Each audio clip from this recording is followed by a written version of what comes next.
مشہور زمانہ شاعر احمد فراز کے ایک شہرہ آفاق شعر کا مصرع کچھ یوں ہے کہ چراغ سب کے بجھیں گے، ہوا کسی کی نہیں۔ ساتھ ہی ایک مقولہ بھی برمحل ہے کہ جب گیدڑ کی موت آتی ہے تو وہ شہر کی جانب بھاگتا ہے۔ یہاں کسی حکومت کا آخری وقت آتا ہے تو وہ اسٹیبلشمنٹ سے الجھ پڑتی ہے۔ وزیر اعظم عمران خان DGISI کے نوٹیفیکیشن کے معاملے پر جس گھامڑ پن کے ساتھ اسٹیبلشمنٹ سے الجھے ہیں، اس کے بعد بہت سوں کا خیال تھا کہ معاملہ سلجھ گیا تو کچھ نہ ہوگا، لیکن اب اس کے اثرات سامنے آنے لگے ہیں۔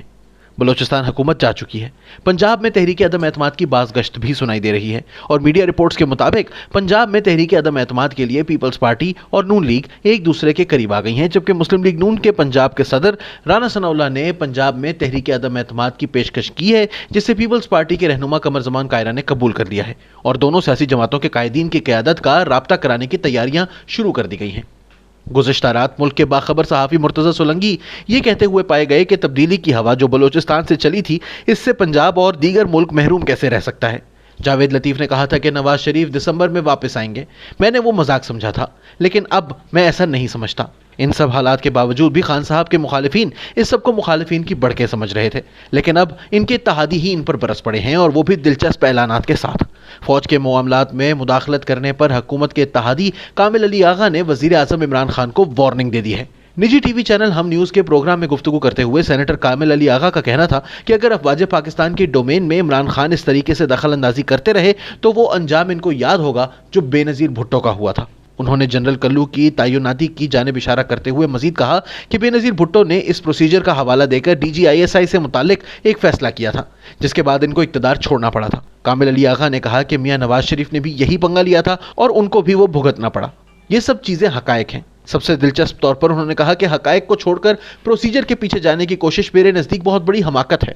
انہوں نے کہا کہ موجودہ حکومت کے پاس صرف اور صرف ایک ہی نعرہ تھا کہ افواج پاکستان اور حکومت ایک پیج پر ہیں۔ اگر یہ تاثر ختم ہو جاتا ہے تو میں سمجھتا ہوں کہ یہ حکومت کا سب سے بڑا نقصان ہوگا۔ ان کو ایسا نہیں کرنا چاہیے۔ میں اس بات کے لیے دعا گو ہوں کہ اللہ کرے کہ یہ سب کچھ نہ ہو اور ایک دوسرے کی ڈومین میں مداخلت نہ ہو، کیونکہ ایسا کرنے سے بھاری نقصان اٹھانا پڑ سکتا ہے۔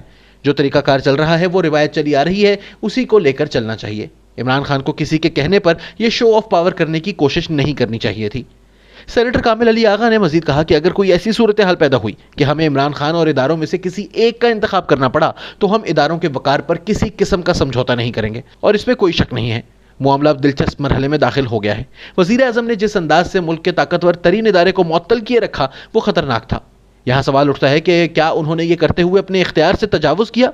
اس کا جواب خود کامل علی آغا کی اس بات میں ہے کہ ضوابط کو چھوڑیں، حقائق کو دیکھیں، اور یہ بھی دیکھیں کہ ان کا صرف اور صرف ایک ہی نعرہ تھا کہ افواج پاکستان اور حکومت ایک پیج پر ہیں۔ تو اس سوال کا جواب یہ ہے کہ اس حکومت کا یہ نعرہ کس اختیار کے مطابق تھا؟